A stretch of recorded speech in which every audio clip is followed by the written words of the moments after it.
అఖిల్ ఎన్ఆర్డి అని చెప్పి ఒక ఇన్ఫ్లుయెన్సర్ ఉన్నాడు ఒక ఆయన ఇన్స్టాగ్రామ్లో వీడియోస్ చేస్తుంటాడు ఆయనకి అరౌండ్ 1.9 మిలియన్ ఫాలోవర్స్ అయితే ఉన్నారు.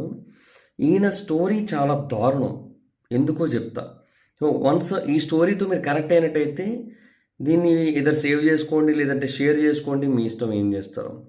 సో ఈయన బేసిక్గా ఒక ఎక్స్ మర్చెంట్ నేవీ ఆఫీసర్, కాకపోతే ఏంటంటే సోషల్ మీడియా మీద ప్యాషన్తో కంటెంట్ క్రియేషన్ కోసం అని చెప్పి వచ్చి కామెడీ వీడియోస్ అవి చేస్తుంటాడు. మనోడితో ఒక వీడియో స్టార్ బక్స్ వీడియో బాగా ఫేమస్ అనమాట. సో బాగా వైరల్ అయింది. 1150 రూపీస్ ఎంతో అని చెప్పి ప్రైస్ చెప్తే అది అలా తిరుగుతూ ఉంటుంది ఆయన బ్రెయిన్లో. అది భలే అనిపించింది, అప్పట్లో బాగా వైరల్ అయింది అది. సో ఈయన ఒక అమ్మాయిని పెళ్లి చేసుకున్నాడు 2023లో. లవ్ మ్యారేజ్, మళ్ళీ అరేంజ్డ్ కూడా కాదు, దృష్టిలో పెట్టుకోండి. ప్రేమించి పెళ్లి చేసుకున్నారు. కట్ చేస్తే కొద్ది రోజుల క్రితం, ఒక 4-5-6 రోజుల క్రితం ఆవిడ కనిపించలేదు.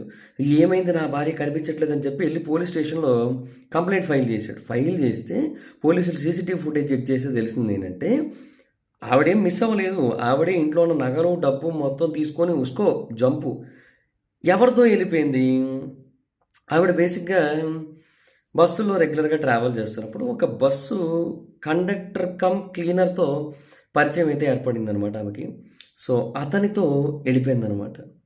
సో ఇతనికి 19 లక్షల ఫాలోవర్స్ ఉన్నారు, మంచిగా బ్రాండ్ కొలాబరేషన్స్, మంచి రీచ్, ఈవెన్ కొన్ని మూవీస్లో కూడా చేశాడు. ఇంత ఫేమ్ ఉన్న వ్యక్తిని కూడా వదిలేసి బస్సు కండక్టర్తో వెళ్ళిపోయిందంటే కారణం ఏమై ఉంటుందని మీరు అనుకుంటారో కింద కామెంట్ సెక్షన్లో చెప్పండి, అది వేరే విషయం. But what the hell man, ఎటు పోతోంది సొసైటీ? సీరియస్లీ ఎట్లా అర్థం కాకుండా ఉంది. మీకేమైనా అర్థమైతే కింద కామెంట్ సెక్షన్లో చెప్పండి.